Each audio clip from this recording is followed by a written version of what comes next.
Fala, galerinha do AgroCast PR, o podcast do agronegócio. Estamos chegando com mais um episódio aqui no nosso canal e esse é um episódio especial com a presença aqui do pesquisador, professor, coordenador do curso de agronomia do FPR Campos Palmas, o professor Paulo Bueno, que hoje vai estar conversando com a gente num episódio super bacana, onde que a gente vai conversar um pouquinho aí sobre agricultura responsável. E dentro desse tema aí a gente vai abordar bastante questões. Será que realmente a agricultura responsável do nosso país, do Brasil? E de que forma a gente consegue ter uma agricultura sustentável? E como essa agricultura sustentável chega até o consumidor final, né? Até você, família aí, que você adquire o alimento para comer. Então, professor, muito bem-vindo ao nosso canal. Estamos aqui diretamente do FPR Campos Palmas. Quero agradecer primeiramente a presença do senhor e de aceitar o convite e de estar fazendo esse bate-papo legal com a gente aí. Olá, boa tarde, Everaldo, boa tarde a todos. Primeiramente, Everaldo, gostaria de agradecer muito ao AgroCast PR aí pelo convite. Para mim é uma satisfação poder estar aqui conversando um pouco com vocês, quebrando alguns paradigmas a respeito da agricultura, né? Falando um pouco sobre como que é a agricultura de verdade, né? Até o tema escolhido pela gente aqui, agricultura responsável, é um tema que fica um pouco aquela pulga atrás da orelha, né? Então, o que seria agricultura responsável, né? Todo mundo deveria ser responsável. Na verdade, o agricultor é responsável. Então, o nosso bate-papo de hoje a gente vai acabar falando bastante coisa bacana aqui, comparando um pouquinho a produção brasileira com a produção de outros países, e também quebrar aquela imagem assim que o agricultor está envenenando a população, né? Isso aí é um preconceito horrível que acontece muito e que a gente vai acabar tirando a teima aqui com alguns dados, né, que a gente pode mostrar que o agricultor, principalmente o agricultor brasileiro, ele sempre está de olho na sustentabilidade, né? Pensando em produzir hoje sem comprometer a produção para as próximas gerações.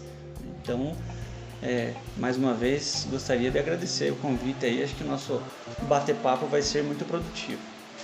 E não é, gente, porque eu estou aqui na frente do professor Paulo Bueno, que eu vou falar isso agora, mas o pessoal da agronomia do FPR Campos Palmas aqui, quando conheceu o AgroCast PR, conheceu a mim, eles foram de braços abertos e foram de acolhedores tanto com a AgroCast PR como comigo também. E olha, é uma turma aqui bacana e o que está impulsionando também o canal. Tenho a agradecer, professor, o pessoal da agronomia aqui do FPR Campos Palmas, que deu uma alavancada para o AgroCast, deu mais visão para o AgroCast PR, até pelos temas que a gente vem trazido com o pessoal aqui da agronomia. Já tivemos aí com o professor Gessé, hoje com o senhor, sempre cada um com um tema diferente. E eu sempre uso uma frase do cantor Antônio, quando o pessoal fala assim que o agricultor está matando, eu uso uma frase que ele fala assim: o agro mata a fome do brasileiro, né? Então eu vejo pessoas sem muito conhecimento falando que o envenenamento, que usa muito agrotóxico e não sei o que, mas na verdade ele só tem aquela superficial, não tem aquele conhecimento na prática de como é feito a agricultura aqui no país. E agricultura responsável, professor? O que seria agricultura responsável? Perfeito, Everaldo. Perfeito. Então vamos à tal da agricultura responsável, né? Então, só para contextualizar um pouco, eu vou citar alguns dados aqui da Embrapa, né, que é a Empresa Brasileira de Pesquisa Agropecuária, uma gigante brasileira aqui, governamental, que é uma empresa, uma das grandes responsáveis pelo crescimento da agricultura, né, ao longo da história do Brasil, né, uma empresa muito antiga já, e que ela tem pesquisas assim fantásticas que alavancaram a agricultura no nosso país. Não só a agricultura, mas a pecuária, né, fruticultura, e todas as áreas. Então, assim, a Embrapa, um braço da Embrapa, ali, uma parte da Embrapa, eles fizeram uma pesquisa muito interessante com base em dados governamentais mesmo, mas também em base de dados de satélite. E esses dados, posteriormente, depois que a Embrapa publicou, ela confrontou esses dados com os dados da NASA, de satélite também, e que os dois bateram muito bem, né, esses dados. Então quer dizer o seguinte, que 66% da vegetação nativa brasileira é preservado, certo? 66%, isso aí você não encontra em outro país produtivo, né? Então 66% do Brasil, do território brasileiro é preservado. Ah, mas estão desmatando, não sei o que.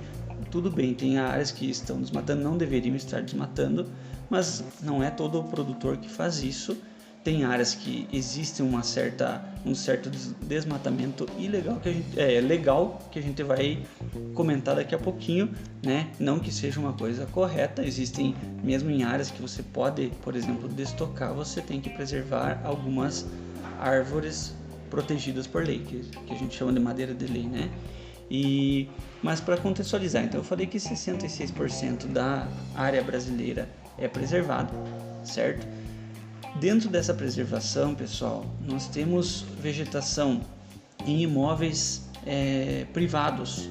Por exemplo, aqui na nossa região sul do Brasil, a legislação prevê que de 100 hectares que você tem, 20 você tem que preservar. Não importa se são seus, você tem que preservar, você não pode produzir nesses 20 hectares. E esse tipo de lei não existe em outros lugares do mundo. Por exemplo, nos Estados Unidos ou na Europa, se eu tenho 100 hectares, eu cultivo 100 hectares. Certo? Para eles não faz sentido eu ter 100 hectares, mas guardar 20, certo? Só para preservar. Quem deve preservar é o governo. Essa é a visão desses países, né? Eles só não produzem onde não conseguem produzir, ou em banhado ou em deserto. O resto eles produzem. Se eles têm uma área, eles produzem 100% da área. Eu já vi plantio até dentro de rios. Não, obviamente não vai nascer no rio, né? Mas eles passam assim na margem do rio, não conservam nem as matas ciliares. Tem lugar que nem rio não existe mais, né? Porque eles canalizaram. Então, aqui no sul do Brasil, como eu falei, 20% deve ser reservado, né, como reserva legal, certo? Mas existem alguns outros ecossistemas brasileiros em que essa preservação é muito maior, certo? Por causa da aptidão agrícola da área. Como é o caso da Amazônia. Se eu tenho uma área na Amazônia, eu posso usar apenas 20% dessa área, 80% é reserva, certo? Não importa se é minha, não, é minha, mas eu não posso tocar nela, certo? Então, esse desmatamento legal que eu comentei ali seria algum tipo de cultivo, logicamente preservando aquelas espécies que eu não posso tocar, né? Mas eu posso cultivar algumas culturas nesses 20% da área apenas, né? Então eu tenho 100, eu posso usar apenas 20, 80 fica ali, né? Que eu não posso, algum tipo de extrativismo ainda permite ali, mas, por exemplo, açaí, alguma coisa assim, ainda permite fazer com total controle, né?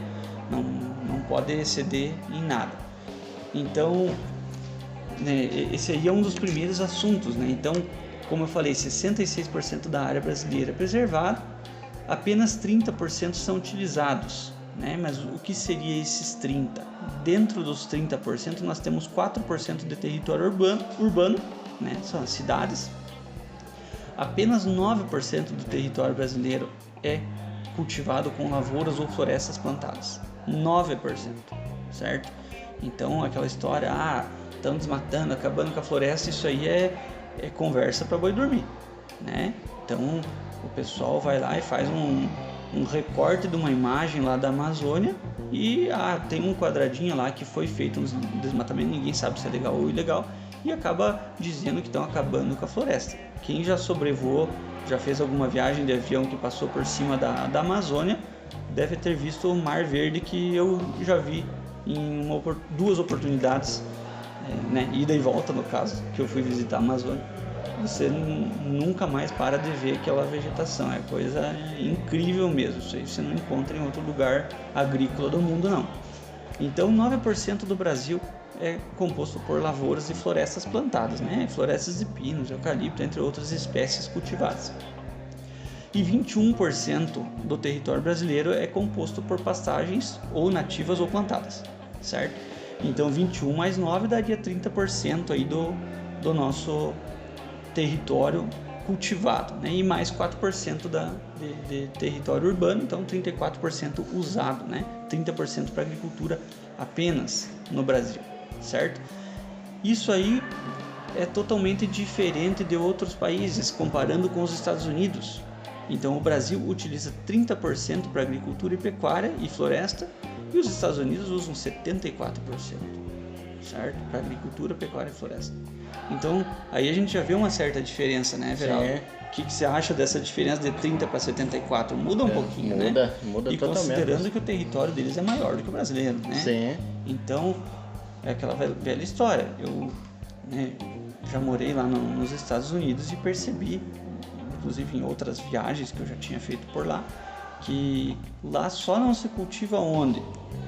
Ou é deserto, ou é banhado. Ou é cidade, daí não tem como cultivar. Ou é na laje também. Ou é na laje. Mais uma curiosidade de lá, eu ainda sigo os jornais ali da cidade onde eu morava, e agora, semana passada, eu vi uma notícia lá que está tramitando um projeto de lei do estado da Flórida para fazer aterro ao redor da cidade de Miami, porque a cidade de Miami está ilhada, ela não tem mais para onde crescer, certo? Para você ter uma ideia, Everaldo, eu morava numa cidade que fica a 50 minutos dirigindo de Miami. E até chegar em Miami você não sai de dentro da cidade. Então a cidade de Miami cresceu demais. Então ela cresceu, mas agora não tem mais território para expandir. O que eles querem fazer? Aterrar o banhado. O banhado, gente, se você faz isso aqui no Brasil, para onde que você vai? Vai preso, né? Se você quiser aterrar um banhadão aí para fazer cidade, né? A legislação ambiental não permite. Isso, não estou criticando o Brasil, estou criticando eles, né? O Brasil é que está correto, entendeu? Então, quando vem esse pessoal aí de fora querer dizer que o Brasil desmata, que o Brasil não respeita, que o Brasil envenena através da agricultura, tem que ver que interesse que está por trás disso, né? Então existe alguém interessado em fazer com que o Brasil não produza tanto, certo? Então a gente tem que abrir o olho para isso. Por que tem gente interessada que o Brasil não produza tanto? Porque o Brasil hoje é a maior potência agrícola mundial, né? Nós já somos o maior produtor e exportador de soja, nós somos o segundo maior produtor de milho, mas nós já somos o primeiro exportador de milho, certo? Inverteu do ano passado isso aí, né? Nós éramos o terceiro maior produtor e o segundo maior exportador. Hoje nós somos o segundo maior produtor e o maior exportador de milho, certo? Então, voltando a falar deles lá, né, eles usam 74% para lavoura, floresta e pastagem, certo? O que os Estados Unidos conservam de vegetação nativa? No total, 20%. Apenas 20%. E o Brasil era quanto que eu comentei? 66%. Né? Então, tá aí uma certa diferença. O Brasil, só os produtores preservam em áreas privadas, né? 21% do território brasileiro está em área privada, não é em área de governo, é em área privada. Onde que os Estados Unidos preservam? Em áreas governamentais, né? Mas o que são essas áreas governamentais? Outro dia, viajando por lá, eu vi lá Parque Nacional Mojave. Pensei, nossa, deve ser um parque bonito, cheio de árvores, né? Não, é um deserto. Claro que eles vão preservar o deserto. O que eles vão plantar no meio do deserto? Parque Nacional, mas é um deserto. Outro parque que é do lado de onde eu morei é o Parque Everglades, né? O que é Everglades? É um banhadão gigantesco, né? Então é um parque nacional. Lógico que ninguém vai tocar lá porque não tem como cultivar nada. Então são algumas leves diferenças que a gente vê, né? Então, voltando a falar do Brasil, né? Nós temos apenas 30% utilizado aqui no Brasil, certo? E esses 30% utilizado, dos 30% de todo o território, né, junto com os 30%, 21% é pastagem ou nativo plantado e 9% é lavoura. Então, dentro dessas lavouras, a gente consegue melhorar a produtividade, e dentro das pastagens nativas e plantadas, nós também melhoramos a produtividade da pastagem. E existem algumas pastagens degradadas que anualmente... O que seria uma pastagem degradada, só para contextualizar? É aquela pastagem que eu plantei esse ano, utilizei por 3, 4, 5 anos e está na hora de renovar essa pastagem. Então, a hora que você renova, essa produção aumenta demais, certo? Então, esses dados apontados pela própria Embrapa, que eu vinha comentando, eles chegaram num certo consenso, né? Que em 2019 nós tínhamos 180 milhões de hectares de pastagem no Brasil para 220 milhões de cabeças. Isso dá 1,2 animais por hectare. A perspectiva é que em 2050, dos 180 milhões de hectares de pastagem, caia para 150 milhões de hectares de pastagem, porém vai aumentar a quantidade de cabeças de 220 milhões de cabeças para 330 milhões de cabeças, ou seja, um incremento de 1,2 para 2,2 animais por hectare, certo? Isso na média do Brasil.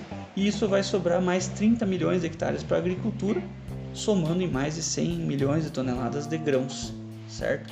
Então, esse é um dos assuntos que eu queria debater hoje, né? Que a gente pode sim aumentar a produção do Brasil, né? Virar uma potência ainda maior agrícola, sem arrancar uma árvore, sem desmatar, sem nada, né?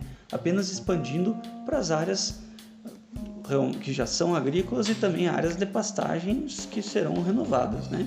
Então o Brasil já é forte e vai se tornar ainda mais forte sem agredir o meio ambiente, né? Que vem do contrário do que o povo fica falando, né? Que o Brasil desmata. É mentira, isso aí, lógico que um ou outro fora da lei acaba fazendo isso aí, mas não dá para balizar por esse tipo de gente, né?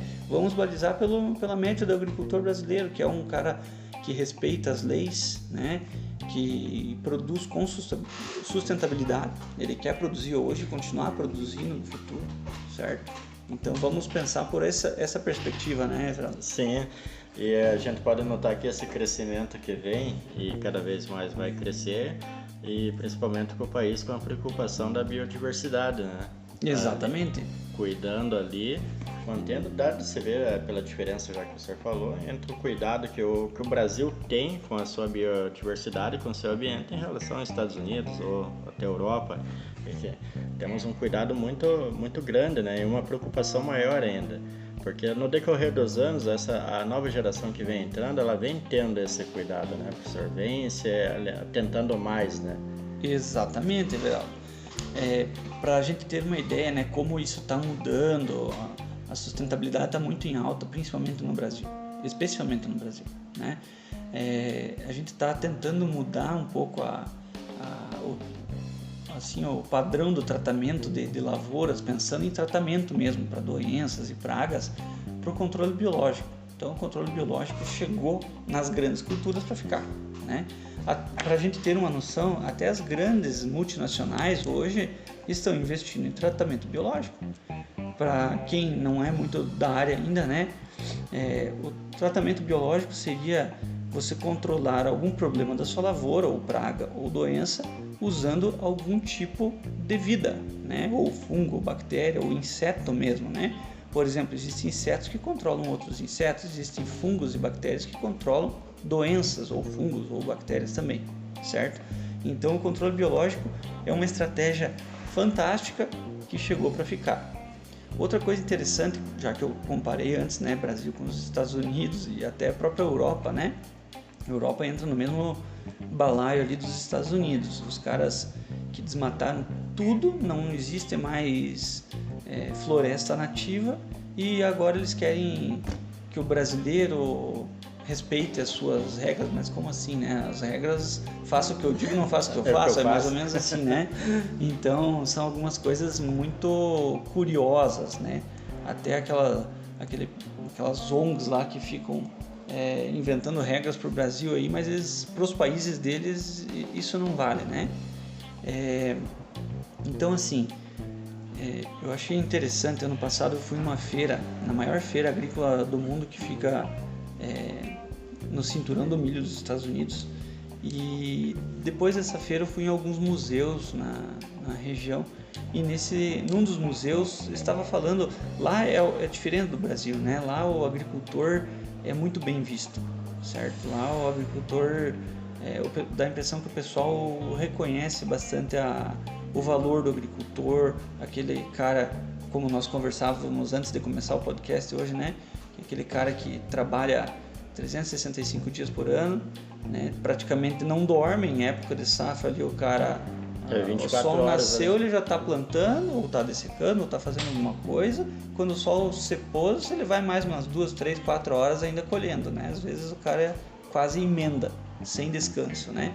Então lá eles dão mais valor para o produtor. E nesse museu, o que tinha de interessante que eu vi no museu? Falava assim, porque o agricultor americano preserva o meio ambiente, porque agora o agricultor americano está usando o sistema plantio direto. Aí eu falei, mas esses caras não tem nem vergonha na cara de falar uma coisa dessa, como se fosse uma invenção deles, né?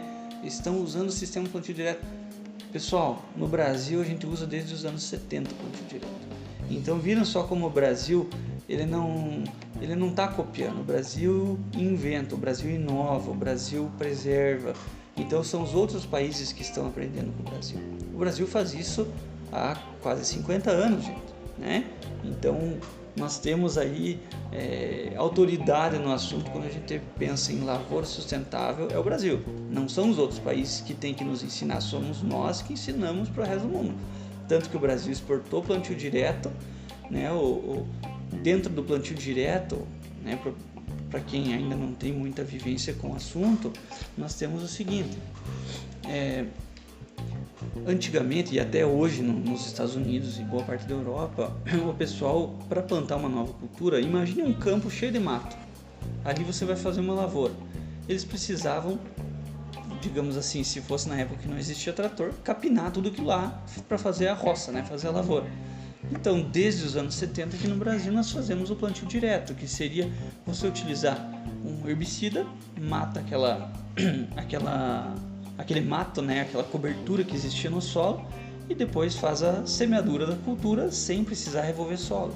Quando você faz isso, você não libera o carbono que estava estocado no solo para a atmosfera. Então é menos emissão de gás de efeito estufa, que seria o CO2, certo? Então aí o Brasil já sai ganhando, certo? Quando você revolve o solo, você acorda aquelas sementes que estavam dormentes abaixo do solo, certo? Então vira em mato. Aí você precisa fazer o quê? Várias aplicações de herbicidas, porque o teu solo está descoberto. Tem muitas plantas daninhas que só germinam quando o sol entra em contato com elas, certo? Se eu tenho uma boa cobertura do solo, que eu fiz a dessecação, matei essa palha, essas sementes não vão acordar, elas não vão germinar, certo? Então aí está mais uma coisa interessante. Então, professor, o que você está querendo me dizer? Que você usando o plantio direto, além de não liberar toneladas de carbono por hectare para a atmosfera, você está usando menos herbicida do que o plantio convencional? Exatamente, certo? Aí entrou outra coisa Porque a própria cobertura já se torna um herbicida natural também, né? Perfeito, Everaldo, é isso aí. A própria cobertura se torna um herbicida natural. É a cereja do bolo, é a cobertura. A gente precisa ter bastante cobertura para garantir essa vida do solo. E a cobertura, além de herbicida natural, ela é um estoque de água para o solo, né? Então existem várias outras coisas, vários outros benefícios que essa cobertura nos traz. E daí entrou outra coisa ali em 2005 que entrou no Brasil, né? A soja transgênica, que virou o grande problema para o pessoal que não conhecia, né, os transgênicos na época. Ai meu Deus, transgênico, porque o agricultor mimimi, né? Aí surgiu vários especialistas com crônicas e artigos que levavam que seria vai matar a população brasileira de câncer. Exatamente. E alergia, falava muito de alergia na época, né? Até agora acho que nada. Mas tudo bem. E daí o que veio com os transgênicos, né? Aquela história assim, ó, no plantio direto nós utilizávamos para limpar a cultura da soja, né? Para a cultura da soja vir sem outras plantas no meio da lavoura, utilizávamos de 2 a 3 herbicidas. A partir dos transgênicos nós começamos a usar apenas um herbicida. Então viu que até a transgenia nos trouxe benefícios, né? Grandes benefícios. Hoje nós temos outros transgênicos que são resistentes a doenças, a pragas, né? Então você reduz demais a utilização de fungicidas, de inseticidas. Então tem mais coisas interessantes, mas não para por aí. Agora estão vindo os biológicos com muita força, que alguns deles já têm comprovação que são muito eficientes sim para o controle de doenças, né? Para a disponibilização de nutrientes, como é o caso do Rhizobium, que já é utilizado há 40 anos aqui no Brasil, né? Coisa que em outros países ainda não utilizam com muita frequência não, né? No caso da soja, hoje você pode plantar soja sem 1 grama de nitrogênio, né? Hoje não, já faz mais de 20 anos que isso acontece no Brasil, né?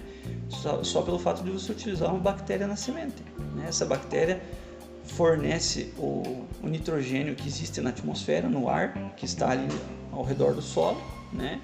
Nos poros do solo. Então, essas bactérias fornecem todo esse nitrogênio para a planta, né? Quase de graça, né? A planta só precisa dar um pouquinho de açúcar para manter a bactéria viva.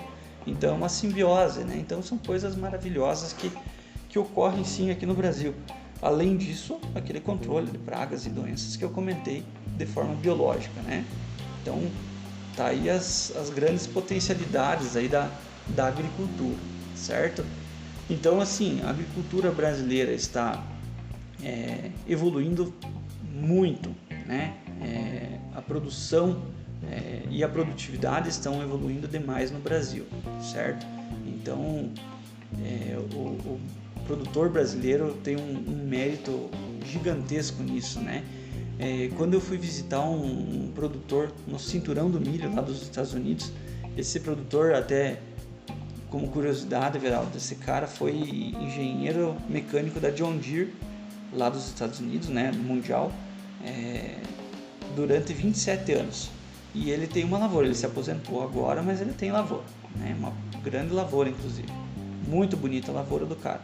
E ele comentando, ele mesmo falou assim, ó, o produtor brasileiro precisa ser muito mais tecnificado, muito mais esperto, muito mais inteligente do que o produtor brasileiro precisa ser mais inteligente, né, do que o produtor americano. E ele conhece bem o Brasil porque ele veio na fábrica da John Deere aqui várias vezes, né, ali no Rio Grande do Sul, em Horizontina. Então ele comentava assim, ó, eu conheço as lavouras brasileiras, eu já vi como que funciona, como que é a precipitação pluviométrica no Brasil, né? Então o agricultor brasileiro sofre mais, ele precisa cuidar mais da lavoura do que o americano. Para vocês terem ideia, nessa época que eu fui para lá, era a época de floração da soja, o solo fazia, sei lá, acho que mais de um mês que não chovia, porque lá quando chove de pancada, abastece bem o lençol freático e não fica aquela chuvarada como foi agora esse ano aqui, né?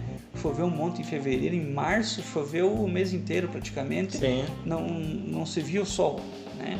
Então as plantas reduzem drasticamente a fotossíntese por causa disso, e além disso o molhamento foliar muito constante possibilita o aparecimento de doenças, né? Isso aí favorece demais, né, a dispersão dos fungos.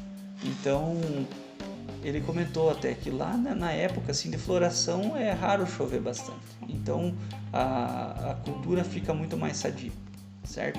E aqui no Brasil não, aqui no Brasil na época de floração, que é ali próximo do Natal, as culturas estão muito suscetíveis por causa da umidade do ar, né? Muita chuva, muito molhamento e dá doença. Isso aqui é normal do nosso clima, então para o nosso clima é essa situação, para o clima deles é um pouco diferente, certo? Então lá é menos comum dar doenças. Até me espantei quando eu perguntei para ele, a soja estava em plena floração, ele não tinha feito nenhuma aplicação de fungicidas ainda porque não precisava, né? Então aqui no Brasil, se a gente vê em plena floração, a gente já precisaria estar ali no segundo a terceiro tratamento. Terceira aplicação, né? Exatamente. Então não é que o brasileiro faz isso. Gente, é clima, né? Não tem como você fazer uma lavoura hoje, infelizmente, das cultivares mais produtivas, sem fazer tratamento para doença, né? Mas como eu comentei, a agricultura está evoluindo. Hoje nós usamos alguns produtos químicos. Amanhã pode ser que nós estejamos usando apenas biológicos. Né? E está correndo para esse caminho. Que é o que está chegando e está chegando com força e com resultado também, né? Exatamente. E é uma forma também sustentável que o produtor, o agricultor está utilizando, está conhecendo agora o biológico. E para quem não conhece ainda e não está utilizando, que comece a utilizar e busque conhecimento a mais sobre o biológico, que é uma forma sustentável. O senhor me corrija se eu estiver errado, professor, mas é um tratamento com micro-organismo, né? Exato. Para combater o ser vivo, ou seja, ali, o fungo ali com outro ser vivo. Exato. Ali, e não tendo aquele impacto tão cruel no solo, ou seja, sendo sustentável. Lógico, a aplicação dos biológicos ocorre, que nem o professor mesmo falou ali, o sistema de cobertura também, que influencia também bastante ali. E acaba no decorrer do tempo ali você também utilizando também pouco biológico também, né, professor? Que daí com o decorrer, lógico que não vai ser de uma safra para outra, como tinha na palestra que teve na semana acadêmica aqui, o próprio Laércio Della Valle falando, você vai ter um resultado ali de 3, 4 anos para frente, 5 anos ali com uma cobertura ali bem sustentável e sendo o seu próprio herbicida natural. Perfeito, é isso aí mesmo, exatamente isso aí mesmo, Everaldo. Então o produtor ele está evoluindo. O próprio Laércio é um grande exemplo disso, né? Um produtor que corre atrás da informação, investe na cobertura do solo, que só traz benefícios, né? Então, além de ser herbicida natural, ele estoca água, ele faz ciclagem de nutrientes, então é só benefícios, né? Então, o Brasil aí não é o patinho feio, não, ele é o patinho bonito. Não, é bonito. Aí eu sempre falo aí, chega um Nutella que não conhece, olha aquela lavoura toda desmatada, aquela cobertura lá tudo seca, meu Deus do céu, o produtor tá matando, tá desmatando. E o senhor falou durante a conversa do senhor, fiquei prestando atenção ali, uma coisa que chamou atenção é essa preservação que a gente tem aqui no país, a gente como mora aqui, a gente tem esse conhecimento, né? Quando eu falo a gente, é o pessoal dentro do setor, né, professor? Que nem todos têm esse conhecimento aí dessa preservação ali dentro. Mas uma das formas também que vem auxiliando e vem ajudando muito é o sistema de lavoura-pecuária também, né? Que entra dentro desse contexto, né? Entra em intercalar a mata com a lavoura e também o gado de quarto, né? Exatamente, Everaldo. Era inclusive as 3 revoluções que eu ia citar. O Brasil presenciou 3 revoluções agrícolas aí nos últimos anos, né? Então, na década de 70 foi a revolução do sistema plantio direto, que é isso que nós comentamos antes, né? De você fazer esse plantio, né, com a dessecação da cobertura, e é um sistema, não é apenas você fazer isso, né? Você precisa fazer a rotação de culturas e utilização de adubação verde também, né? Na década de 90, a segunda revolução foi a primeira e a segunda safras do Brasil, né? Aqui em Palmas, só na nossa região que é fria, que é muito arriscado você fazer uma safrinha, né? Mas aqui do sudoeste do Paraná, oeste paranaense, Mato Grosso do Sul, Mato Grosso, você faz com segurança a primeira e segunda safras, né? Sem tanto problema assim. Então, a primeira e segunda safra garantiram ao Brasil também esse papel hoje de maior exportador de milho, né? Então, o brasileiro hoje utiliza a soja como primeira safra e o milho como safrinha, né? Então, isso aí impulsionou demais a produção brasileira. E a última revolução, né, das 3 que eu já comentei, foi agora no século XXI, que foi a integração lavoura-pecuária-floresta, que é isso que você citou, né? Que você utilizar, por exemplo, na nossa região, isso aqui é forte, né? A parte de integração lavoura-pecuária. Então, já que a gente não consegue fazer uma safrinha, por exemplo, por que não durante a entre-safra da soja utilizar pastagens, né? Pastagens anuais mesmo. Então, eu faço a pastagem durante os meses de entre-safra da soja e faço lavoura. Então, hoje, dados mesmo de pesquisas aqui da região nos trazem assim os benefícios dessa utilização da integração lavoura-pecuária-floresta. Então, são coisas assim incríveis mesmo que nos fazem produzir mais, né, na mesma área. E outra coisa que talvez venha a ser a nossa 4ª revolução seria a questão dos biológicos mesmo, né? É claro que eu vejo isso aí com um pouco de cautela, essa parte dos biológicos. Muitos deles funcionam, mas existem muitos milagres vindo para o mercado, certo? Então, vai do agricultor procurar o engenheiro agrônomo de confiança dele para perguntar se essa coisa realmente funciona, tá? Por que eu digo isso? Não são todos que já estão comprovados que funcionam. Não é você pegar qualquer micro-organismo que o vendedor chegou ali para te vender e aplicar que vai dar certo, tá?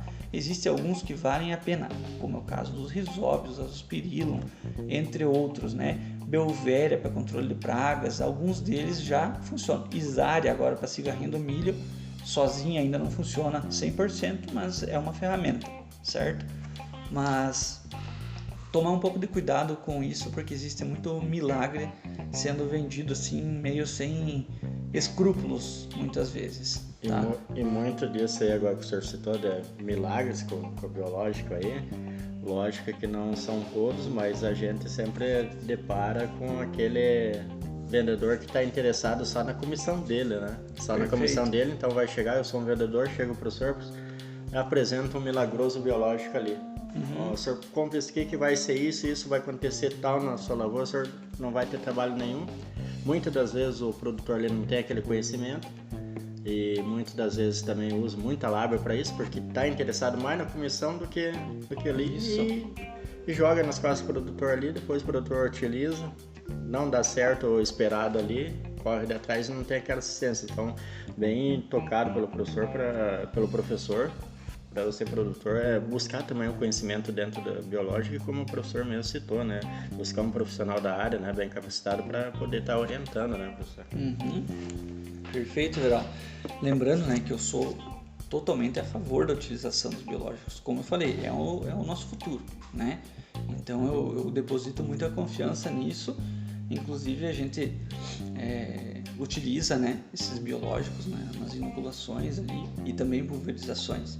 Então são ferramentas incríveis, mas tem que cuidar. Eu sempre falo para o pessoal, para os vendedores principalmente, né, para não queimar produtos, né, porque às vezes uma recomendação irresponsável pode queimar a reputação de um produto bom, certo? Isso também, né, aconteceu durante muito tempo com alguns produtos foliares, né, fertilizantes foliares. Tem alguns que são muito bons, só que às vezes uma venda irresponsável acaba queimando esses produtos, né? E dá a impressão que essa mesma história está começando a se repetir agora com os biológicos. Então vamos trabalhar com isso com cautela, né? Bom, Everaldo, acho que mudando um pouco de assunto, ainda falando da evolução do Brasil, né? Um grande desafio brasileiro é a evolução assim, da população, né? A mudança da população, o êxodo rural que continua a acontecer no Brasil, né? Então, para a gente ter uma ideia, nos anos 50, apenas 40% da população brasileira vivia nas cidades, né? E 60% vivia na roça, né? No interior. No interior. E agora, uma perspectiva ali para o ano 2030 seria de aproximadamente 90% da população brasileira na cidade e 10% no meio urbano. Então, o que está acontecendo? O pessoal está saindo da roça, certo? E isso gera um certo medo no produtor, né? Por exemplo, tem o pai que tem 3 filhos, aí os filhos não vão ficar na roça, mas daí a hora que o pai parar de trabalhar, quem que vai cuidar da propriedade, né? Tem tudo isso envolvido, certo? Então esse negócio de sucessão familiar é uma coisa que até felizmente aqui na nossa região a gente não vê muito esse problema, né? Pelo menos aqui no nosso meio que a gente convive, né? A gente dá aula aqui para rapaziada aqui na agronomia, né? Então a gente vê boa parte dos alunos são filhos de produtores que pretendem continuar em casa. Continuar o legado, né? Continuar o legado do pai, do avô, né? Até aqui na nossa região foi bom o senhor tocar a questão de êxodo rural. A gente até tem uma porcentagem grande que está saindo do interior aqui da nossa região e vindo para a cidade, mas é por motivo de capacitação, né, professor? Porque a agricultura, como qualquer outro setor, ela vem se inovando ano após ano. Exato. E hoje, dentro da agricultura, não é mais aquele sistema raiz lá que o cara só pegava um CBT e estava operando, né? Então a tecnologia também chegou ali para ajudar e com isso muitos que trabalhavam no campo não foram também acompanhando a evolução, né? Não foram dando crédito, né? Achando que não ia ser viável, né? Anos atrás, e agora está aí a tecnologia tomando conta do campo e com isso fazendo esse êxodo rural, principalmente aqui na nossa região, né? Os que têm saído do interior para a cidade é justamente por falta de capacitação, tanto em maquinária agrícola, que hoje é tudo computadorizado, né? Via GPS, enfim, drone chegando e Perfeito. Bem lembrado, Everaldo, bem lembrado. Existe um ditado que antigamente o pai falava pro filho: se você não estudar, você vai ficar aqui na roça comigo trabalhando para sempre no serviço braçal. O teu destino vai ser a roça se você não estudar. Hoje em dia, mudou o negócio. O pai fala pro filho: se você não estudar, eu não deixo você encostar no meu trator e na minha colheitadeira. Você não fica trabalhando comigo, você que vai arrumar um emprego na cidade, rapaz. Né? Então veja só como mudou o negócio. Hoje, para você ser agricultor, não é bem assim, né? Você precisa, como eu comentei antes, o agricultor brasileiro precisa ser esperto. As nossas condições são adversas, principalmente ambientalmente falando. Tem até a questão de relevo aqui, que na região aqui, até Palmas um pouco, né? Mas na região sudoeste, oeste paranaense, aqui a gente sofre um pouco com a questão de relevo, né? Então, você precisa entender como que funciona, né? Então, por que tem tanta gente saindo da roça, vindo para a cidade estudar agronomia ou veterinária, né? Zootecnia, outros cursos da mesma área, né?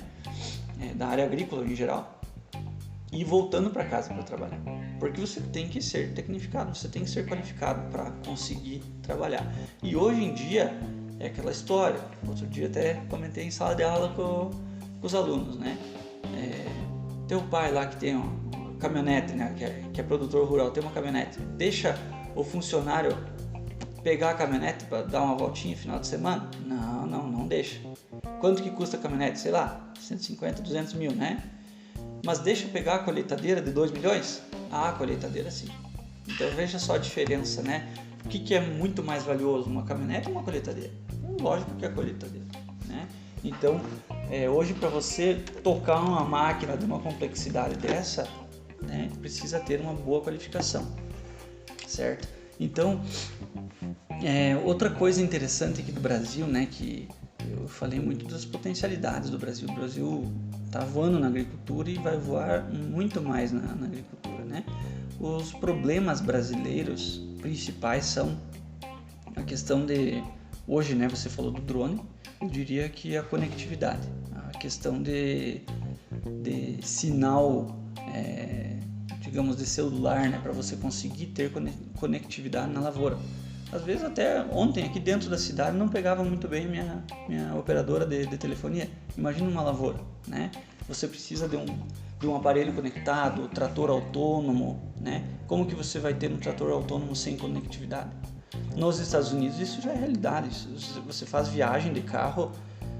A última viagem de carro que eu fiz quando eu fui nessa feira ano passado para lá, agora não lembro quantos 1000 quilômetros que nós fizemos, eu não lembro de ter ficado sem sinal de celular. No interiorzão, no meio do nada lá, com sinal de celular. Mas por quê? Porque lá as máquinas já são, boa parte delas conectadas, né? Existem muitos tratores autônomos já operando, drones autônomos também, né? Sem ninguém com o controlinho ali pilotando, né? Ele já pilota autônomo. Conectividade, né? A qualificação que eu comentei que no Brasil eu acho que já está acontecendo faz muito tempo, e a logística, né? A logística hoje em dia está complicada no Brasil. O grande gargalo brasileiro seria a logística e também a parte de armazenamento, né? O Brasil não tem armazenamento. Nós vimos aí agora a safrinha de milho do Mato Grosso sendo toda armazenada a céu aberto. Não é céu aberto, no solo, né? Aqueles montes de... Porque exatamente, não tem espaço. Não tem espaço, né? Então o Brasil não tem armazenamento. As estradas brasileiras não acompanharam a evolução da agricultura, né? Então é bem complicado. Para ter uma noção, existe uma comparação muito interessante do custo de transporte brasileiro com outros países, né? Então o transporte marítimo ele é praticamente semelhante entre Brasil, Estados Unidos e Argentina. Em torno de $45 por tonelada, né, de soja ou de qualquer outro grão exportado. Mas o transporte rodoviário que é o problema, né? Assim, sair aqui do meio da produção ou do Mato Grosso, de qualquer estado, né? Sair e chegar até o porto, no caso aqui do Paraná, de Paranaguá, né? Chegar daqui até Paranaguá, o custo é de $90 por tonelada, né? Na verdade, esse dado aqui é de Sorriso até Santos. De Sorriso, Mato Grosso até Porto de Santos, $90 por tonelada. Na Argentina também é transporte rodoviário, o custo é de $40 por tonelada de Córdoba, que é uma região agrícola, até Rosário, que tem o porto. E nos Estados Unidos, que o transporte é principalmente através dos rios. O rio Mississippi é o principal rio de escoamento da produção Então, em vez de sair com um caminhãozão, que nem é o caso do Brasil, não, sai tudo em barcaça enorme, né, com muitas toneladas de grãos. Então é $20 por tonelada de grão. Comparando com 90 do Brasil, a gente está perdendo demais, sim, né? O muito, custo é uma absurdo, porcentagem enorme. absurdo, muito absurdo, né? Além disso, né, gera outros problemas esse tipo de transporte aqui no Brasil, né, que não vem ao caso a gente falar, né, mas é complicado. Lá eles exploram os rios, né? Uma das alternativas seria, deve ter no projeto em andamento, mas seria colocar uma rodoferroviária novamente, né? Perfeito. Intercalando os estados. Né? Exatamente, existe até esse projeto e faz muitos anos, né, aqui no Paraná, inclusive, né, de reativação das ferrovias, e existe um projeto de uma ferrovia passando aqui pelo sudoeste do Paraná. Se realmente isso entrar em prática algum dia, que não se sabe se vai entrar ou não, seria assim uma coisa muito importante para nós, né? Ia reduzir demais o custo de produção, no caso, né? Que esse lucro, essa economia em transporte ia reverter também ao produtor e a todo o comércio em geral, né? Não fica apenas produtor. Eu sempre digo que o dinheiro que o produtor ganha, ele acaba investindo. Onde tem agricultura forte no Brasil, existe um comércio forte, existe uma cidade forte, né? Então ele movimenta demais o comércio local, certo? Bom, outro assunto bacana que eu puxei aqui pra gente dar uma comentadinha, Everaldo, já que o nosso tema de hoje é agricultura responsável, eu peguei aqui alguns dados de uso mundial de pesticidas, né? De defensivos agrícolas, né, que o pessoal gosta de chamar de agrotóxico. Agrotóxico. Né? Exato. Só no Brasil que existe esse nome. Né? Se você for pegar em inglês, existe pesticida. Sim. Né? Nível então, mundial é pesticida. Pesticida. Agora no Brasil não, é agrotóxico. Agrotóxico. Então, você pega aqui em qualquer site que você pega, existe um site aqui acho que é das Nações Unidas mesmo, um dado oficial das Nações Unidas. Isso aí vai ser interessante, pessoal. Que traz o Brasil, né? Vou dar até um Ctrl F aqui para achar o Brasil aqui no computador, né? Nossa, o Brasil está em terceiro lugar no uso de pesticidas, né? Meu Deus, o Brasil é o grande vilão da agricultura. Não, tá matando. Tá matando todo mundo. Né? O primeiro país em utilização, vamos ver aqui, deixa eu até mudar os indicativos aqui para a gente ter uma noção. O primeiro país em uso é a China, né? 1.763.000 toneladas de pesticidas utilizadas por ano. Meu Deus, é bastante. Estados Unidos é o segundo lugar, 407,7 mil toneladas de pesticida. Em terceiro lugar já aparece o patinho feio, que é o Brasil, né? 377 mil toneladas de pesticidas por ano o Brasil usa. Meu Deus, o Brasil é o patinho feio. Alguém que está escutando agora nesse exato momento, viu como eu falo que o Brasil está matando, está envenenando? Eu estou escutando agora no podcast. Bacana, né? Interessante. Meu Deus, o Brasil é o terceiro maior utilizador de pesticidas, né? De defensivos agrícolas. Tudo bem, né? Isso, lógico, olha a área brasileira, né, plantada. Cadê o dado que eu tinha puxado aqui para pegar a área atual, né? Vamos ver, porque agora mudou um pouco esse ano, nós temos um pouco mais de área plantada. 78 milhões de hectares, né? Pouca área, né, Everaldo? É um cantinho, né? Em 78 milhões de hectares a gente tem essa utilização de defensivos agrícolas, né? Mas aqui na média a gente vai ter de 6 quilos por hectare por ano de pesticida, certo? Então o Brasil, que estava em terceiro lugar no uso de defensivo agrícola, se você for pegar por hectare, que é o cálculo real de você utilizar esse negócio, agora eu vou bater de novo o Ctrl F aqui para ver onde que foi parar o Brasil, né? Eu estava olhando isso com o professor antes de nós iniciar o podcast, né? Isso. Aquele número maior que o professor acaba de falar para vocês é em questão territorial, pessoal. Territorial. Tá? Daí em 6.0 por hectare, agora que o professor ia dar uma olhada, nós estávamos conversando, o Brasil fica em 33º. 33º, gente. O que tem na frente do Brasil? Vamos falar alguns países.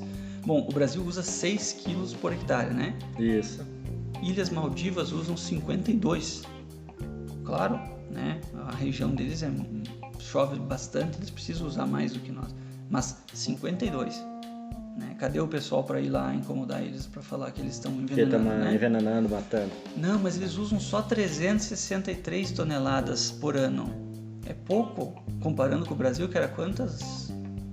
1.000 toneladas aqui, ó. 377 mil toneladas, mas as Ilhas Maldivas usam apenas 300 toneladas, 363 toneladas. Mas eles usam por hectare 52 quilos, enquanto nós usamos 6. Aí tem Trindade e Tobago, Costa Rica, Barbados, Bahamas, Santa Lúcia, acho que é no Caribe. Hong Kong, na China, usam 16 quilos por hectare, enquanto o Brasil usa 6. Equador, Taiwan, a China em geral, né, que está fora de Hong Kong, usa 13 quilos também.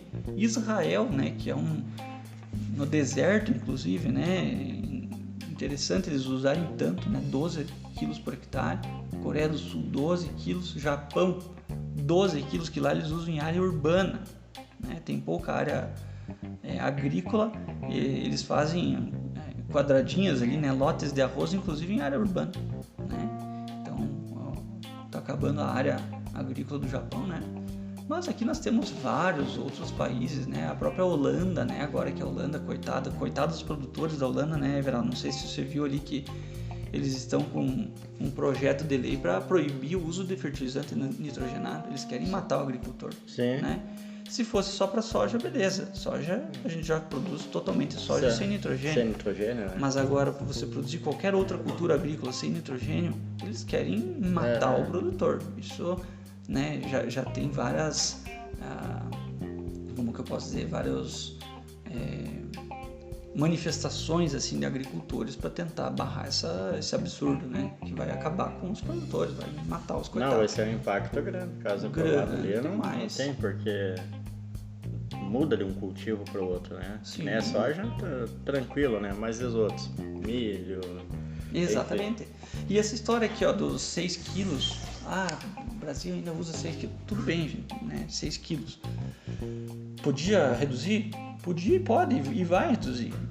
Vai entrar naquele negócio que eu comentei do controle biológico, que está evoluindo bastante. Existem algumas regiões aqui do Brasil onde a precipitação pluviométrica é menor durante a época assim, de reprodução das culturas, que dá menos doença. Então tem áreas ali que eu conheço já de pessoal mais no centro-oeste ali que praticamente, não vou dizer que zerou totalmente a utilização de fungicida, mas reduziu drasticamente a utilização de fungicida. E em grandes áreas, não é área pequena, é grandes áreas. Então esse número aí dos 6, ele vai reduzindo bastante ao longo dos anos aí. Acho que logo a gente vai reduzir drasticamente esse número, certo? Então o Brasil não, como eu já comentei, ele não é o patinho feio, ele é a autoridade do assunto, né? Do assunto.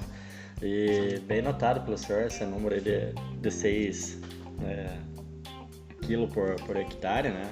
Ali com os anos vai reduzir. Eu acredito também, professor, que vai ser a redução, até pela preocupação do agricultor brasileiro de tornar a agricultura ela mais sustentável, mais responsável.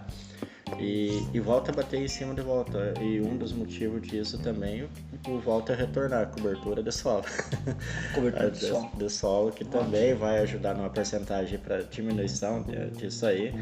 E o bom em saber é que os produtores de agora, em âmbito geral, territorial do nosso Brasil, todos eles estão com o mesmo objetivo, né, de consolidar essa agricultura sustentável, né? Essa preocupação, né?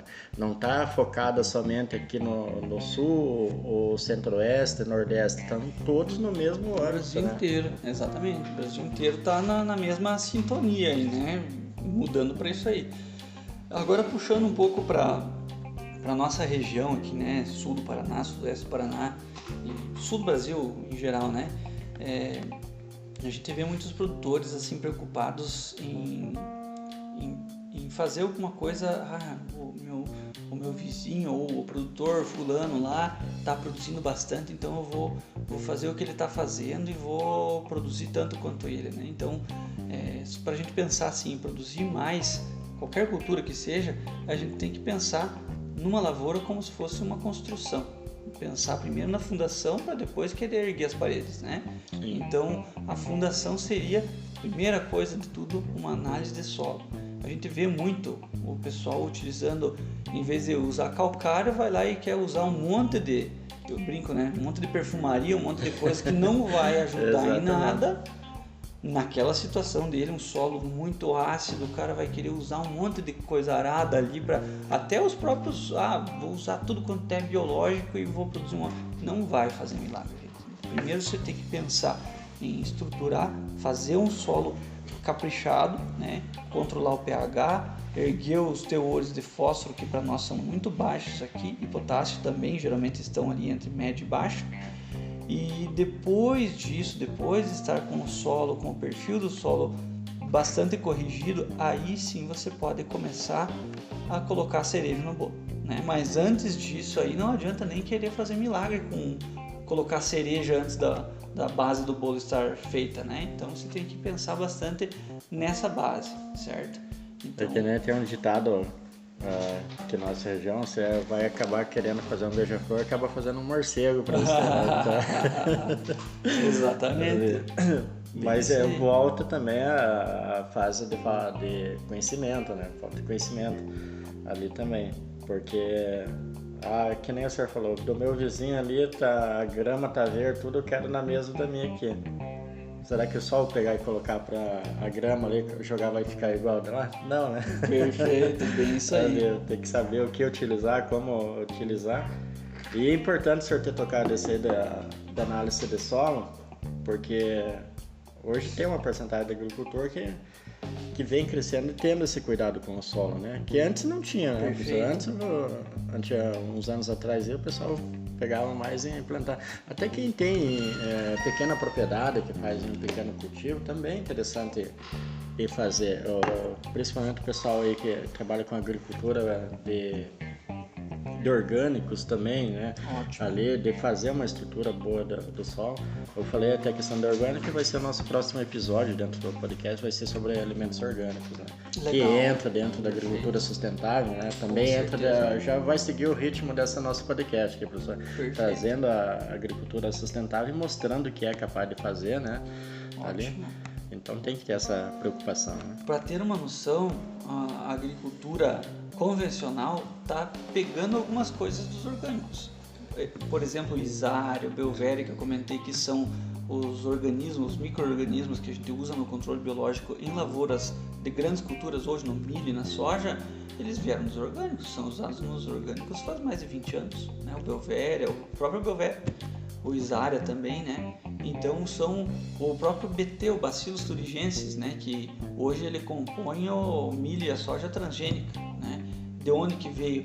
Veio de uma bactéria que já era usada em orgânico, né? Uma bactéria que você aplica na lavoura, a lagarta, né? Os lepidópteros, ela se alimenta dessa bactéria e acaba fazendo uns cristais dentro do trato digestivo da lagarta e ela morre empanturrada, coitadinha. Coitada não, né? Porque ela vai matar a nossa lavoura, mas... Sim. Mas interessante como uma coisa conversa com a outra, né?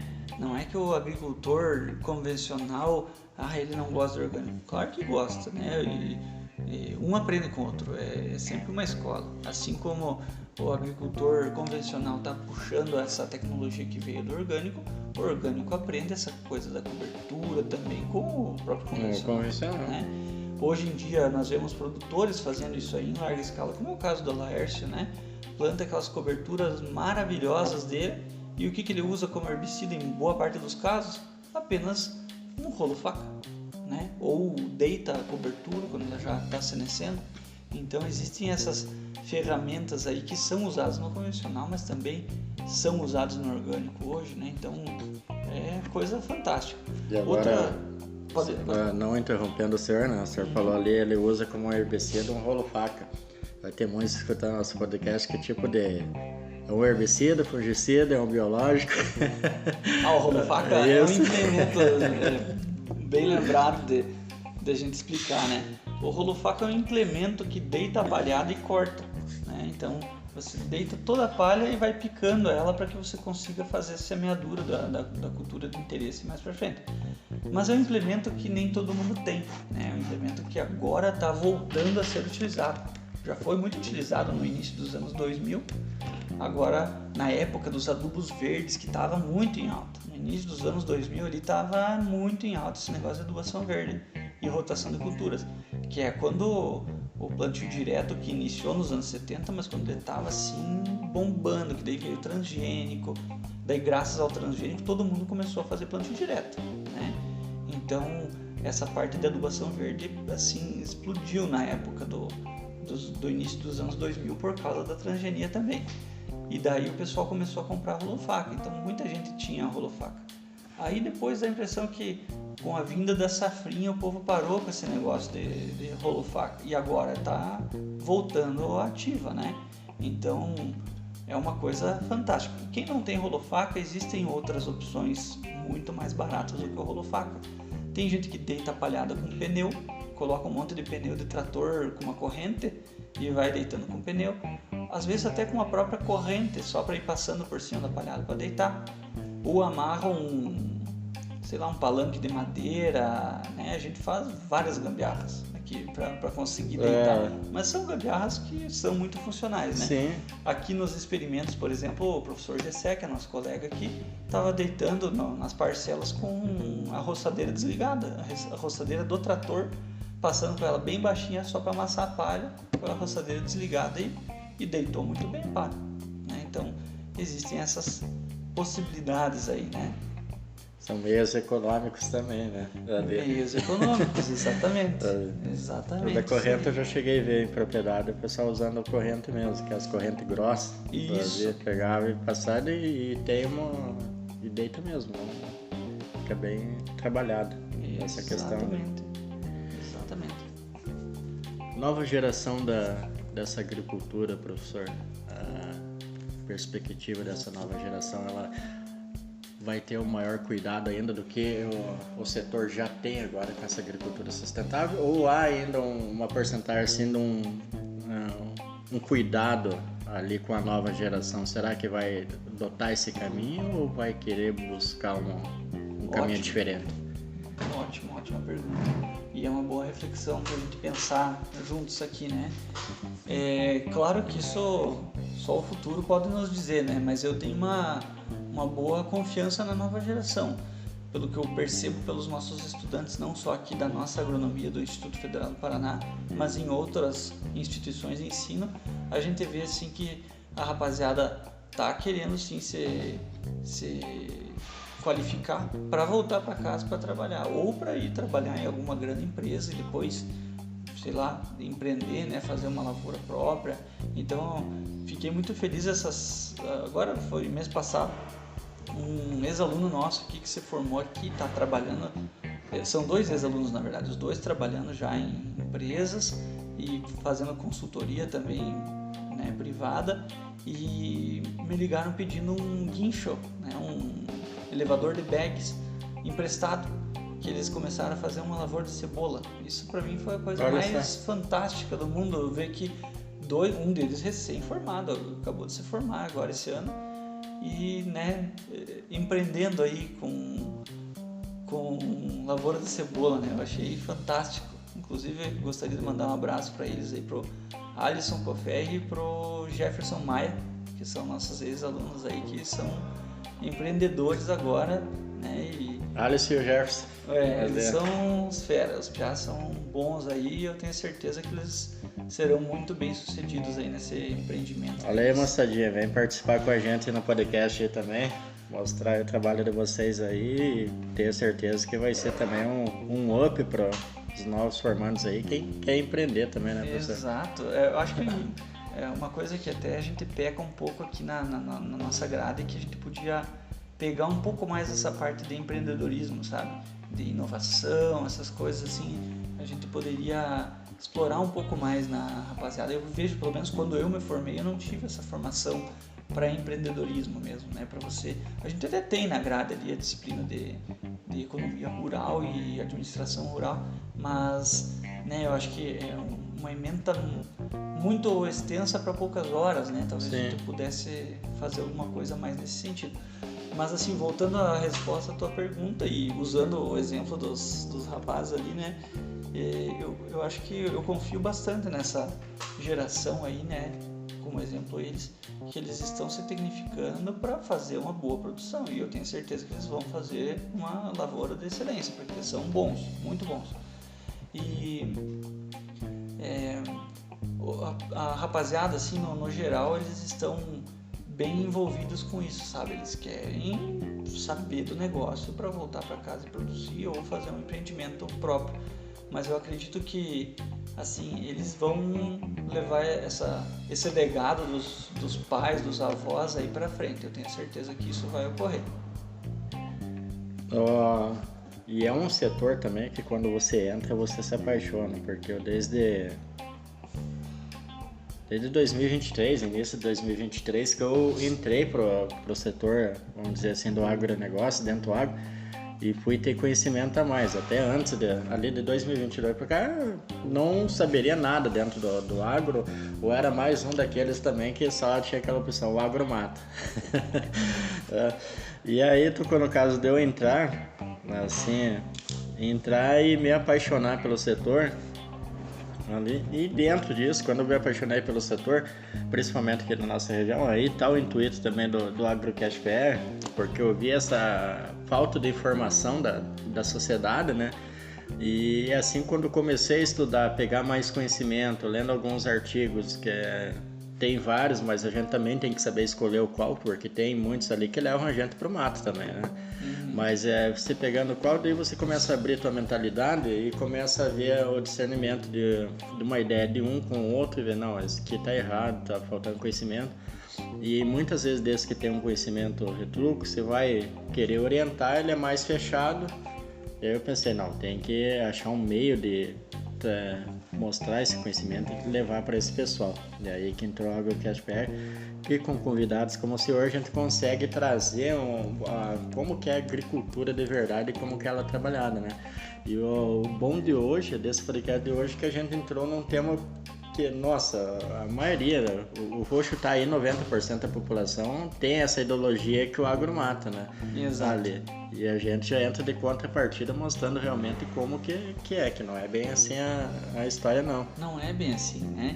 Inclusive foi bom você retornar ao assunto aí desse negócio, que o agro tá envenenando, essa coisa arada aí preconceituosa, né? Existe uma outra informação bem importante que eu já ia esquecendo de falar, ainda bem que você voltou.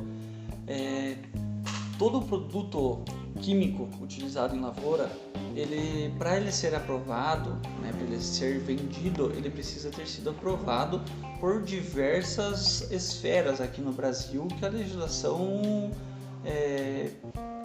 assim, obriga, né? Você precisa, não é bem assim para eu fazer um novo produto químico e liberar para vender, né?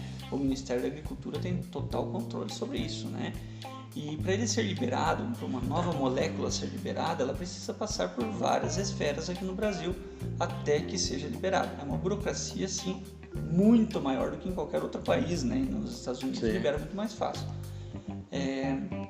Bom, toda vez que ela é liberada, antes dela ser liberada, é feita assim, uma gama muito ampla de estudos sobre quando que aplica, como que aplica, qual é a concentração que aplica e depois da última aplicação, qual que é o intervalo de segurança para o consumo. Ou seja, eu apliquei no trigo, um produto, sei lá, um fungicida que seja, né? Apliquei no trigo hoje. Eu tenho que aplicar quantos dias antes da colheita? Cada produto tem o seu período de carência ali entre a aplicação, a última aplicação e a colheita. Por que eu cito esse exemplo, né? Se baseado na legislação mesmo e em todos esses estudos até ser liberado o produto. Se eu aplico de acordo com a legislação, a última vez, digamos, o período de carência era de 30 dias, apliquei hoje, daqui a 30 dias eu colhi, quem for consumir não vai consumir nenhum resíduo deste produto. Isso é uma coisa que deve ficar muito clara para o consumidor. Se o agricultor, obviamente, se o agricultor respeitou as leis, respeitou a bula do produto, que na bula é muito explícito isso aí, respeitou o engenheiro agrônomo que receitou para ele, falou assim, ó, você só pode aplicar até tal dia, a partir de tal dia você não pode mais aplicar. Se você respeitar tudo isso aí, o consumidor não vai comer resíduo nenhum, nem no trigo, nem no feijão, nem na batata, nem no tomate, certo? Então, é aquilo que eu falei, se o agricultor fez tudo certo, mas o produtor não fez certo. Gente, não vamos balizar pelo mau produtor, vamos balizar pela grande maioria que são agricultores responsáveis. Por isso que foi esse assunto também da agricultura responsável. Por que eu citei o exemplo do trigo? Existia uma vez lá um antigo estudo que falava assim, que no trigo lá dos Estados Unidos tinha resíduo de glifosato. Se a gente for pegar o que é o glifosato, para que ele serve, isso não vai nos fazer muito sentido, porque o glifosato é um herbicida utilizado para dessecar, para matar as plantas, né? E ele não é seletivo, ele mata teoricamente tudo, ele matava tudo até pouco tempo atrás. Agora existem algumas daninhas resistentes a ele, mas ele matava tudo nessa época desse estudo, certo? E ele não é recomendado para você matar o trigo antes da hora, nenhuma cultura antes da hora, para dessecar antecipado, certo? Porque ele é sistêmico. Se você passa ele, qualquer órgão, qualquer folha, qualquer órgão da planta que absorver esse herbicida, ele vai jogar para o floema, ele vai translocar na seiva da planta, ou seja, ele vai parar no grão. Então seria muito irresponsável se você usasse isso para dessecar o trigo. Não é recomendado, ele nunca teve recomendação para dessecação do trigo. Então, por acaso, quando foram fazer essa análise que tinha resíduo de glifosato no grão, é porque algum irresponsável utilizou o glifosato para dessecar o trigo, certo? Mas ele não tem registro para isso. Então é um imbecil que usou uma coisa errada que não poderia ter usado. Professor, mas então o que ele vai utilizar para dessecar o trigo? Existem vários outros herbicidas de contato que não translocam na seiva, que são recomendados para dessecação antecipada, tanto do trigo, quanto do feijão, da própria soja, da batata, certo? Então você desseca ele antecipadamente, sem ter nenhum tipo de resíduo. Você respeita o período ali de carência para poder colher esse material. Então, voltando naquele assunto, né? Se o agricultor é responsável, se ele obedeceu a legislação e a bula, nunca vai ter resíduo. Então, pode comer tranquilamente o que vem no mercado, seja tomate, batata, qualquer coisa, que ele não vai estar contaminado. É lógico que depende daquilo que eu comentei do agricultor ser responsável, mas assim, a grande maioria um ou outro, infelizmente ainda existe, mas aí entra o papel do engenheiro agrônomo, o papel nosso aqui, meu de formação de engenheiros agrônomos e dos nossos alunos que estão se formando e indo aí para o Brasil inteiro trabalhar, né? Orientar o produtor de quando que ele pode e quando que ele não pode usar cada produto. Então, se a pessoa diz assim, porque o agro mata, porque o agro está envenenando, não. Então, se ele está dizendo isso, ele está ferindo não só o agricultor, mas também os deputados que aprovaram o produto, a CTN-Bio, que é a Comissão Nacional de Biossegurança, lá, que também está aprovando esse produto para ser comercializado. Então tem toda uma gama de pessoas que está sendo ofendida também com esse negócio, né? Como que liberou um produto que faz mal? Não, se ele foi liberado no mercado, quer dizer que ele é seguro. Basta nós, produtores, usarmos ele de forma adequada. E eu tenho certeza que a grande maioria utiliza. Hoje em dia, a fiscalização também está um pouco mais em cima, né? Mais rígida, né? Mais rígida. Por exemplo, aqui no Paraná nós temos a ADAPAR, que é o órgão fiscalizador que, assim, por exemplo, existem alguns produtos que têm, para algumas doenças do feijão, que o produto não tem registro para o feijão, mas ele tem para o algodão. E teve uma época que o pessoal ia no norte do Paraná, comprava esse produto e utilizava no feijão aqui. Só que ele não tinha registro para o feijão.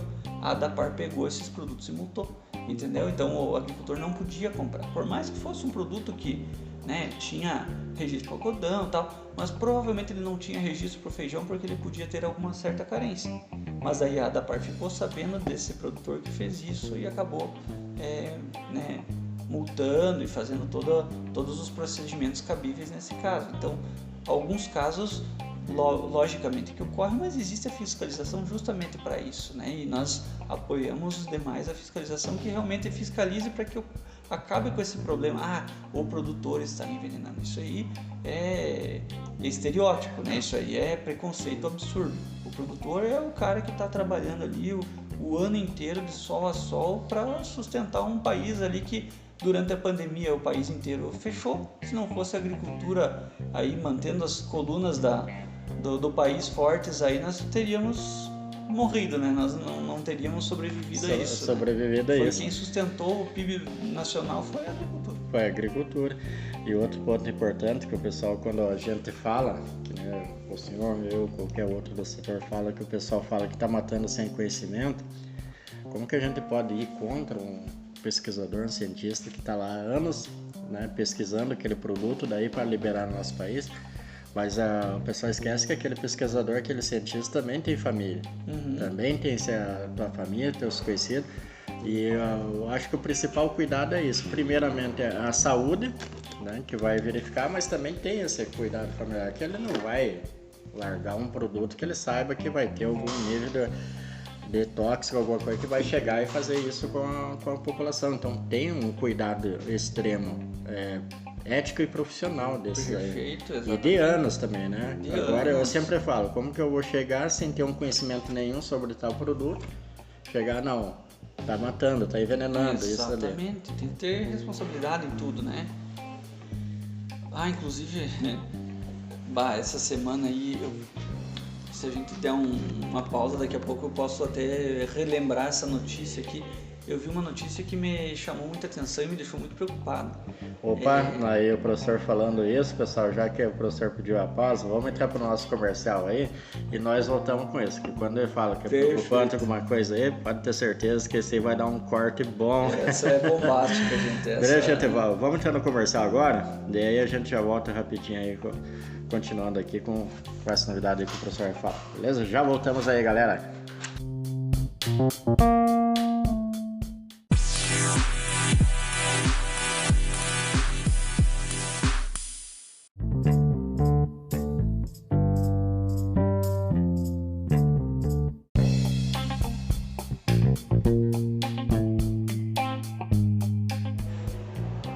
Fala, galerinha, estamos de volta aqui depois de um pequeno intervalo. E esse fala, galera, já tá virando um bordão aqui do Agrocast PR. A gente estava conversando aqui com o professor Paulo Bueno e falou que tinha visto uma matéria bombástica e tava esquecendo. A gente já entrou no comercial justamente para correr atrás, porque o trem é fenomenal, hein? É assustador de ver, né, professor, como que a coisa anda e como que tá. Não vou falar nada, vou deixar pro professor Paulo aí entrar com a sua. Perfeito, Everaldo. Então, a notícia que eu ia citar essa semana passada aí, foi semana passada ali, recebi em alguns grupos de WhatsApp uma chamada ali meio, como é que eu posso dizer assim, sensacionalista do negócio. Pensei, será que isso é verdade, será que não? Dizia assim, revista distribuída em todos os postos de saúde do Brasil pelo Ministério da Saúde, traz uma manchete escrita assim, o agro que é tóxico. Daí diz assim, o subtítulo, revista Hades da Fiocruz destaca impactos nocivos dos agrotóxicos. Daí eu pensei, meu Deus, e daí na capa existe um avião agrícola e um cara com uma máscara, tipo aquelas máscaras dos caras lá que trabalham com combate ao ebola lá nos países que tem o ebola, né? Sim. Aquelas máscaras assim, ou em ambiente radioativo também, né? Pensei, meu Deus, o que vem lá? Daí eu entrei no site do Ministério da Saúde, que é a Biblioteca Virtual em Saúde do Ministério da Saúde, e realmente estava lá. Eu entrei para ver se procedia, né, essa informação ou se era só sensacionalismo de WhatsApp. Não, está lá na página do Ministério da Saúde. E é uma publicação realmente da própria Fiocruz. Eu pensei, meu Deus, daí aqui diz, a reportagem completa está disponível aqui. Aí eu entro no site da publicação, que é da revista Hades, que faz parte da Fiocruz, e diz aqui, ó, a manchete: agrotóxicos, terra envenenada. Exposição forçada aos agrotóxicos viola direitos humanos em comunidades rurais e tradicionais. Eu pensei, meu Deus do céu, o que vem lá? Aí eu fui ver que essa notícia é lá de dezembro do ano passado, né? Faz quase um ano que já foi publicado, mas essa revista ainda está sendo distribuída aí nos postos de saúde do Brasil. Então, que primeiramente, né, esse tipo de imagem, que mensagem que passa para a comunidade, né, para o pessoal? Não, o agricultor realmente está envenenando todo mundo, né? Então, dando uma olhadinha assim na notícia, aqui diz assim, ó: uma nuvem tóxica se espalhou pela comunidade tal, no dia 23 de março de 2021, no município, perto de Cuiabá, certo? Vizinhos de uma plantação de soja, os moradores começaram a reclamar de coceira nos olhos, náusea e dores de cabeça e garganta. Máquinas iniciavam a colheita do grão, lançando no ar uma camada densa de pó misturada ao dessecante, produto químico aplicado dias antes para acelerar a secagem da soja. A tempestade de poeira invadiu casas e recobriu o solo e contaminou caixas d'água, poços artesianos e hortas dos quintais. Aí você dá uma olhadinha nessa matéria para ver, né, qual que foi o produto químico, né, que tipo de análise que foi feita. Realmente foi feita análise da água, dos poços artesianos, das caixas d'água, ou ficou aquele diz que me disse, né? Em nenhum momento da reportagem diz qual foi o produto químico que foi encontrado, né? Que tipo de análise que foi feita, ou analisar o que? A água do poço artesiano, a água da caixa d'água, ou as pessoas, foi feita algum tipo de coleta para ver o que era o tal do agrotóxico que eles chamam, né? Que causou esse efeito, né? E logo em seguida tem uma segunda reportagemzinha que fala Pantanal intoxicado. Então é mais assim alguns absurdos que dizem assim que, meu Deus, que o agricultor está matando todo mundo, intoxicando todo mundo, sabe? E daí depois tem um outro subtítulo que é a guerra química. Aí você pega essas informações ali, não existe nenhum dado sobre qual tipo de análise que foi feita. Aqui mais pra frente tem umas maçãs ali com, ó, mais uma fake news aqui, ó. Uma maçã com o símbolo do transgênico no site da Fiocruz. Maçã transgênico no Brasil, eu não sei se esse pessoal sabe, mas não existe. Eu acho que é... Né? A não ser pro editor, né? Talvez o editor fez ali um quadradinho pra ele ali, pronto. Então não existe a lei das fake news lá, que ainda não é crime, né? Propagar fake news, mas o próprio Ministério da Saúde tá propagando fake news, né? Aí outro subtítulo, veneno na mesa. Gente, cadê a responsabilidade para publicar essas coisas, né? Aqui, ó, defensivo, pesticida e agrotóxico, é tudo veneno. Pelo amor de Deus. Como eu falei, é só no Brasil que chamam de veneno, né? Então, novamente puxando a história ali que eu contei para você do período de carência da utilização dos produtos. Tá. Eles falaram ali que foi utilizado um produto e logo em seguida, né, alguns dias depois, foi colhida a soja, levantando uma poeira com resíduos do defensivo agrícola, tá? Mas, peraí. Esse resíduo vai para a planta, ele continua na planta ou ele é degradado? Como eu comentei antes, todo produto tem um período de carência para você colher. Se foi respeitado esse período de carência, o que isso quer dizer? Que no momento da colheita não existe mais nenhum resíduo deste produto. Esse produto foi completamente degradado. Então, aí é que faltou, né, intencionalmente, obviamente, essa informação, né? Foi colhido antes da hora, ou será que realmente tem esse resíduo do defensivo nessa poeira da colheita? Então deu para ver ali que existe um sensacionalismo absurdo nessas informações. Enorme. Absurdo. Aquele famoso... assustador. Aquele famoso que quer aparecer, né? Quer ganhar visibilidade. E acontece uma cena dessa, para mim um prato cheio, para mim... diversificar que é tóxico e que realmente é. E como a matéria aí que o professor falou, mostrando ali, tá no Ministério da Saúde e muito bem colocado, né? O professor não tem dados oficiais nenhum de órgãos competentes de fiscalização com coleta de dados, amostra, e se realmente ou seja, é uma fake news totalmente sensacionalista e que infelizmente ainda muita gente acredita. Muita gente olha, fica impactada e ainda fala, nossa, realmente é. Mas como o professor falou, não se preocupa de buscar fontes, né? Como o professor foi ver a fonte se realmente estava lá, realmente estava, mas o que olhar dentro da matéria faltou? As coletas de dados de órgãos competentes, fiscalizadores, que no caso, se fosse realmente, ali ia ter lá os órgãos tal, que bateu fiscalização, foram, coletaram e realmente deu. Nada disso, gente, nada disso. Então, e não é só nessa aí, a gente na mídia, a gente vê várias e várias outras notícias sensacionalistas sem conhecimento algum que retrata ainda que a agricultura é agrotóxica e mata. Essa não, por exemplo, é uma e mais impactante ainda que o professor falou, ainda está dentro do Ministério, né? Ali, mas fora dentro da parte do professor do Ministério a gente encontra milhares, né, professor, de matérias assim. Exato. Inclusive eu aproveitei a nossa conversa e puxei a bula de um dos principais produtos hoje utilizados para dessecar a soja. Se você passa esse produto para dessecar, para matar a soja, para ela amadurecer mais rápido, para você poder colher mais cedo, né? Se você esperar 10 dias, ele se degradou completamente, você não está mais colhendo o herbicida, ele já se degradou, né?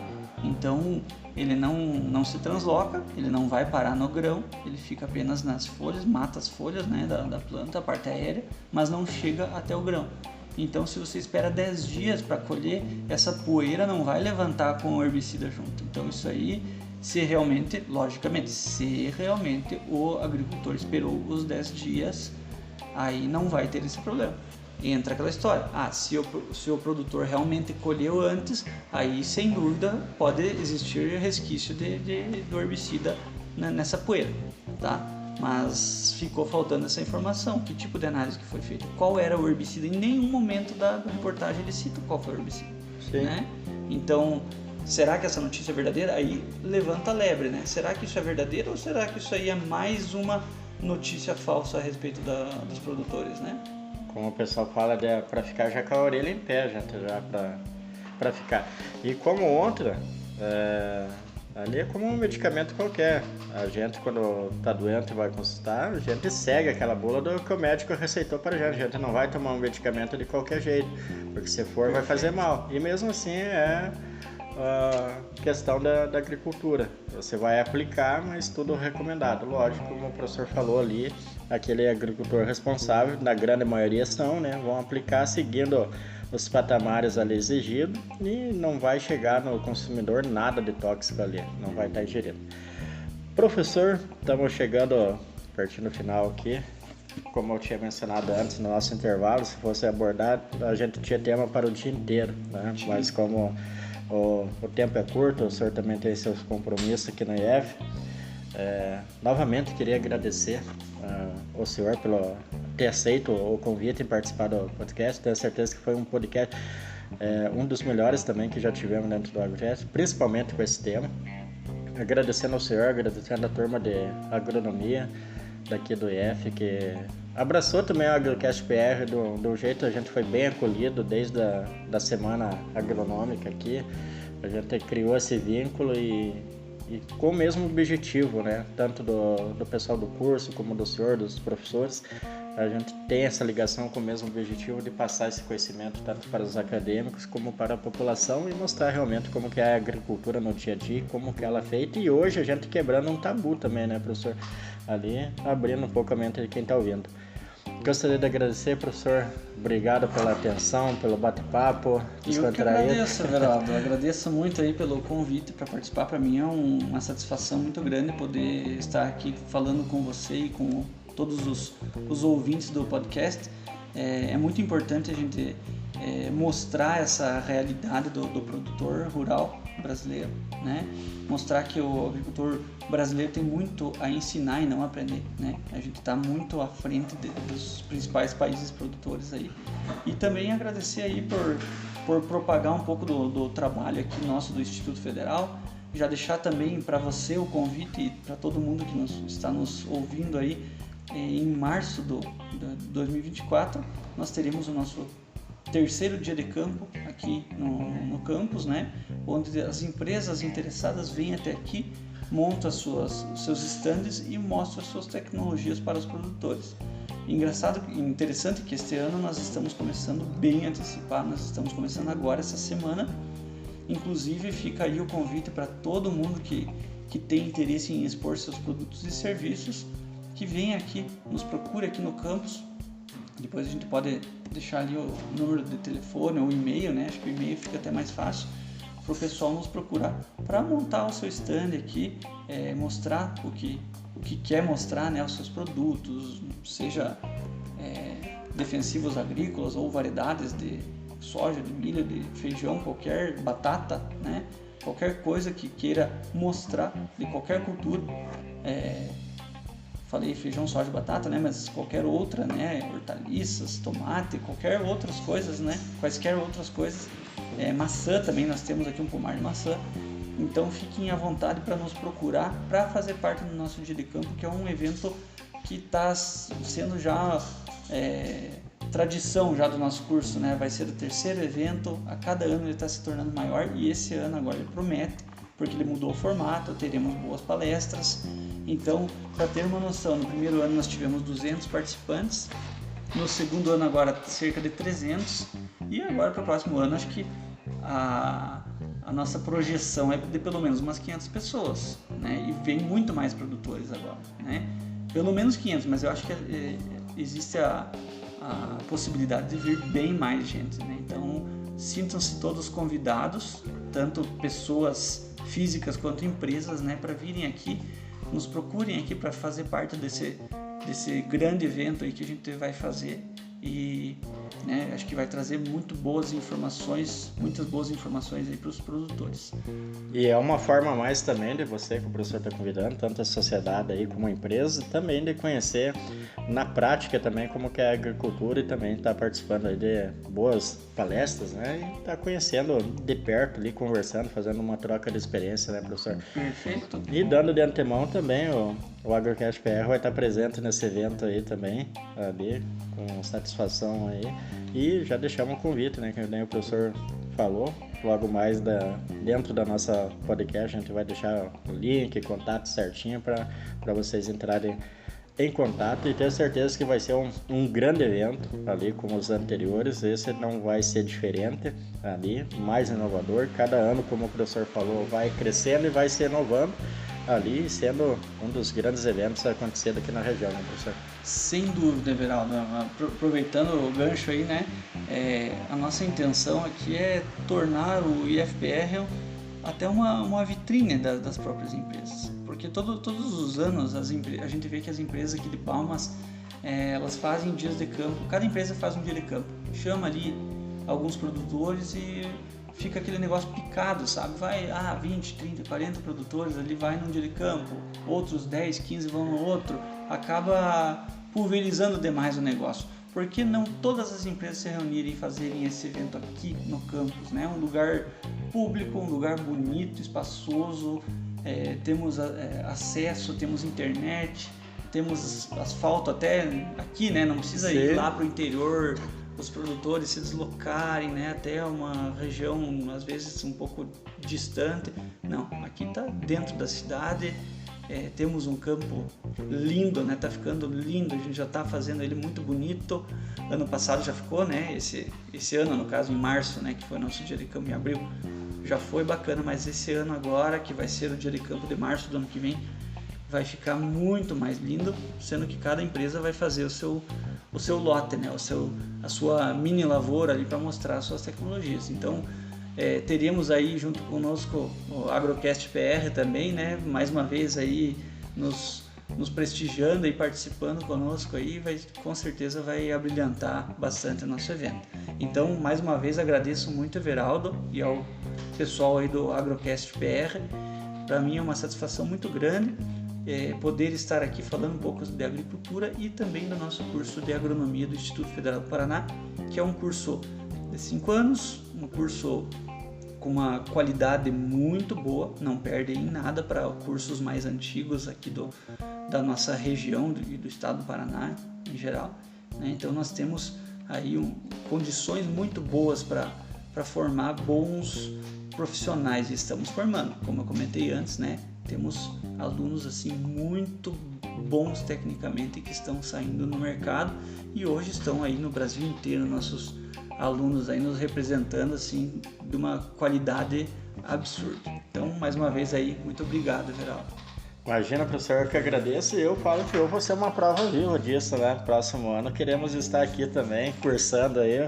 O professor Paulo com certeza vai ser meu professor próximo ano aí. Deus quiser, tamo juntos na mesma caminhada. E isso não é porque juntos. Não é porque estou aqui na frente, mas é um excelente curso, moçada. Faz parte do nosso setor. Não estou puxando a sardinha, querendo salientar aqui na frente do professor, mas é um excelente curso. Você que é da área e você que tem interesse, venha fazer. Todo ano tem o processo seletivo. Faça e entra, que são excelentes professores, pesquisadores, que você vai sair daqui capacitado, vai ser um ótimo profissional, com bons orientadores aqui, como o professor Paulo, o professor Gessé, entre outros professores do curso de agronomia aqui. Muito bem, moçada, esse aí foi o nosso podcast sobre agricultura sustentável. Batemos um tabu aqui, mostramos a realidade, como que é a agricultura, de algumas fake news que saem, a gente debatendo e mostrando para você um pouquinho da agricultura do dia a dia e mostrando que não é esse T aí que falam que o agro mata. Usa a frase do Antônio, o agro mata a fome aí do brasileiro, e você hoje ficou um pouquinho mais antenado de como que é a agricultura sustentável, responsável e como que ela procede. Beleza, minha gente? Agradeço o carinho de todos vocês aí, agradeço ao professor Paulo Bueno que está com a gente aí, e até o nosso próximo episódio, galera. Fique com Deus, ótimo abraço, até! Um abraço, até mais!